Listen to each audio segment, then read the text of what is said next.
Morning everyone, it's Martin from Derraco UK here again. We're for another of the sessions into reloading our cases. This time we're going to be talking about annealing, hence the home of the Ugly Annealer. So if you've been following our series, we're going to consult with our list where we're up to do. We've previously done the decapping, we've just done the wet tumbling, so our brass has been drying in our case, in our tray now, well, if I was being honest, probably about 2 weeks, but it doesn't matter, it's nice and dry and it's ready to move on to the next step. As long as it's dry ish, it'll actually go through the system fine, so if you are in a hurry, don't worry about it too much. One of the things I'm going to point out from the start is that you'll notice that we've got a yellow bottle of gas here. This is MAP gas. I personally always recommend people starting at least with propane, the blue bottles. Being totally honest, that's my ethos. I ordered the wrong bottles last time I was ordering it. I get them from an online plumbing merchants. You can find them for about £6 a bottle. Once you factor in delivery, if you're ordering about half a dozen, that's what I did last time. I pressed the wrong button, I ordered MAP gas. It's not a problem. If you know what you're doing, there's no issues with MAP gas. It does burn hotter though, so we need to be really conscious of that when we're going through the annealing process, which is why I always say to start with propane, because it gives you a bigger window when we're cooking our brass. So I will recommend propane. If you want to use the MAP, you'll see it does work, there's no issues with that, but you've just got a narrower time frame on your burn time in between it being under annealed and destroyed. There are lots of videos out there on annealing. I'm going to be straight up again, sticking with the honesty. Eric Cortina does some great videos. If you watch one of his where he goes through the annealing process, and I think he anneals the brass in the flame for something like 20 seconds. It's a huge cook time, and they still come out perfectly shootable. So the reason I mention that is because there's an awful lot of people who are new to the annealing process who really worry about the timings and whether or not they're going to damage the brass. With the MAP gas it'll be easier, but even then it's actually going to be surprisingly difficult for you to cause substantial damage to your brass. Discoloration perhaps, yes, but on a metallurgical level, are you actually going to damage it? I think you're going to really struggle to do that. Some of the things that we're going to be talking through on this video though, and you'll have to forgive me if I use lots of analogies, because that's just how my mind functions, I'm afraid. What we're trying to do is reset the atoms within the brass case. We've all heard about work firing, work hardening. Some of the analogies that people use are bending that paper clip, and you can bend it backwards and forwards numerous times until it snaps. That's work hardening. So this is done on an elemental level, where by putting heat, which is energy, into the metal, it vibrates all the atoms and resets any of the structural grains within the metal. There are other videos, I'll try and link one that describes it far better than I can, but what we're trying to do is induce energy and heat into the metal so that it resets that chemical state. That's how I understand it in my mind. Leave a comment in the comment section below if you can describe it better than I can. Sorry, as you can probably tell, I don't script these videos. This is just a rough and ready video section for beginners getting into it. We will obviously be using the Ugly Annealer from Derraco. You can get them here in the UK from myself. You can get them in America from Ugly Reloading USA. Speak to my counterpart Carl in the US if you're over there. If you're within the EU, you can also order from myself, not a problem at all. Maybe if you're outside of those areas, if you go to Derraco.com, you can order them from the main company website, and they'll ship them basically anywhere in the world for you. Simple machine. If you've never seen it before, so there's a perspex screen on this. I'm not sure how well it shows up in the video. We have a hopper at the top, what I will call the top wheel, with inserts. I'm not sure how you can just about see that on the video here. There's inserts. The machine comes with all the different insert bodies that you'll need for your cases. We're going to be sticking with our 22 Creedmoor cases today, which is based off the parent case of the 6.5 Creedmoor, very, very similar to the 308 body. So today we're going to be using our 308 insert. There are 2 wheels supplied with the Ugly Annealer. We've got the main one on today, but there is a thinner one as well. So I use the thinner one if I was annealing my 6BR, or other people might use it for 300 blackout. Anything that's got those short stubby cases, you can use the thinner wheel for that. But today we're going to be using the main wheel. Very simple machine, in as much as once it's plugged in, there is a timer on the top of the machine. I'll try and maybe do a cutaway so you can see what that looks like, and a dial over here that we can increase the speed. Basically on the counter it'll go from 0 to 100. Most of mine are probably done in about the range of the 30s, but you're going to have to go through this process yourself to see how it works, and hopefully that'll give you a better understanding of what we're looking for. First things first, I've loaded about 20 cases here into the hopper. First thing that I would suggest to anyone, so if you've just gone and bought yourself an Ugly Annealer and you're watching this to figure out how do I do it, how do I get my cases properly annealed, hopefully you've got it set up to the same sort of point as I have here, and this is how we're going to do it. First thing I would suggest to anyone is to just start the machine going at any sort of speed, it doesn't matter, and make sure that these cases are feeding round. You can see it drops down into that bottom. It's held in position by this lower bar. Make sure that you've got a good distance and drop out. So you can see straight away, I've been moving mine around quite a lot in the workshop, and it just stopped on this ramp. There we go. So we're just looking for any issues that might be caused during our setup,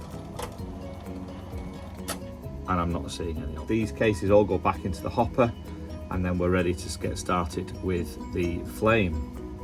So again, this is MAP gas, but it will work just as well, if not better, with propane. And what we're looking for whenever we anneal is the inner blue flame. So the outer less visible flame, that's not what we're looking for. We want this small inner flame. I'm going to dial that down a bit because it's more than I need.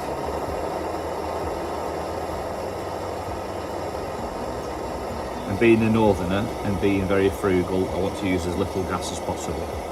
Now what I can do from here, and what I would always suggest to people, is to start the machine running too fast. So I'm going to crank this machine up to 50 something. And that gives me time to make sure that inner blue flame is touching just on the neck and shoulder junction. But I can see that these aren't being annealed enough. They're not getting up to temperature. Now for the time being, that's fine. But what I'm going to do is I'm going to cut away now. I'm going to go and turn the lights off, and we're going to do a close-up on what's going on over here so that you can see exactly what we're looking for. Okay, so we're back over at the machine now. I've stopped it.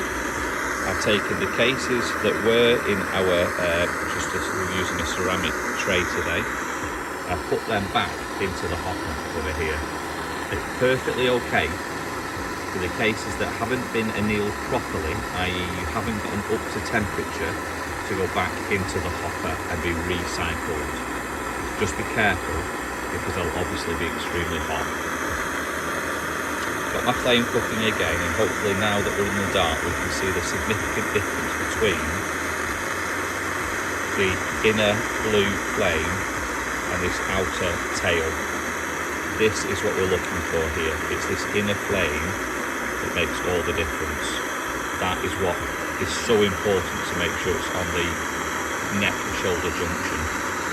So if I start the machine, I'm going to start it fast again, so I'm going to get that straight up to, there we go, 50 odd, just for the purpose of the video. Because what we're looking for is to make sure that we get a really nice glow. So we're getting it just about there. Now, if I speed it up even more, you'll see, you're not even going to see it now because this mat burns so hot. What if I turn the gas down a bit? Right, if I turn the gas down, you'll see that we don't get any glow.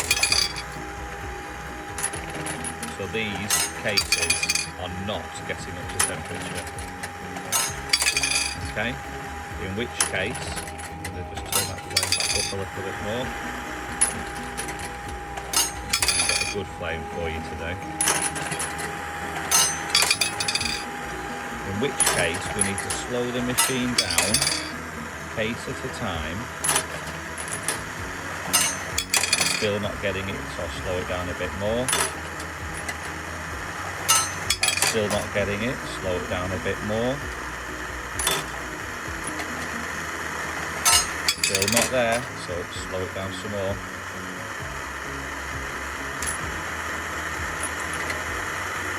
There we go. I'm going to slow it down just a touch more because I want that nice orange glow for a good second or so. See the orange glow there? Perfect. I'm even going to slow it down just a fraction more so you can really make sure you see it. Glowing orange. There we go, good glow. And that is what we're looking for. Okay, so we've got the lights back on now. I've reset all the cases into the hopper because I'm actually going to put them through again. As you saw in the video, some of them got up to temperature, some of them didn't. Hopefully you noticed, and I said I do wing these. I didn't repeat that test. That was first take, as it was probably glaringly obvious that the MAP gas burns so hot that even with the machine going incredibly fast, we were up in the 70s, I couldn't speed the machine up to be fast enough to not get that glow on the orange necks. It just burns so hot. It's not a bad thing, it means you can rattle through your cases even faster. But if you're not careful and you start the machine slowly with such a hot gas, then the cases will be sat cooking in that fire for an awful long time. It isn't necessarily going to harm them, but it's not the best process. The best process is to start the machine at a fast speed, hopefully with your propane, and have them coming through the hopper, through the machine, and not being annealed. I know that sounds counterproductive, but the first time when we're setting this up, and just so you can get used to it and not being afraid, is just to let them run through the machine, through that cycle, and not achieve annealing temperature. That's okay. All we're going to do is put them back through again. It's no problem whatsoever. One of the analogies that I used the other week to a customer was a bit like cooking a chicken. I know that sounds daft. Cooking a chicken, Martin, what are you talking about? Nobody wants to eat undercooked chicken. I think we can all agree that that's a bad thing and we're going to get ill. If we think of cooking a chicken like we do with cooking our brass, undercooking is terrible. We can't do it. If you don't reach the temperature, they aren't annealed. It's like pressing a reset button. If you don't press it hard enough to get that click where you've actually pressed the reset on it, then it hasn't achieved it. You need to put enough energy into this to get those molecules moving and get the work hardening out of the system and get everything reset. However, going back to cooking our food, cooking chicken, leaving it in the oven, this case in our annealer, for those extra 5 or 10 minutes just to make sure that your food's cooked. In this case, if you want to just leave it in for another second or two, just to make sure you get that glow, then please do it. Time and time again, I see people who are annealing on these kind of machines. Obviously, there are induction machines available, but we're talking about gas machines today. You need to achieve that glow. There's no reason to cut it short where you're barely getting the slimmest of glows. Granted, we don't want to obliterate our brass. We all know how expensive good quality brass is nowadays. However, if you don't achieve the right temperature, you haven't achieved anything. So when you're doing it, really make sure that you're getting that glow on the neck, shoulder. If you aren't getting it, it isn't annealed.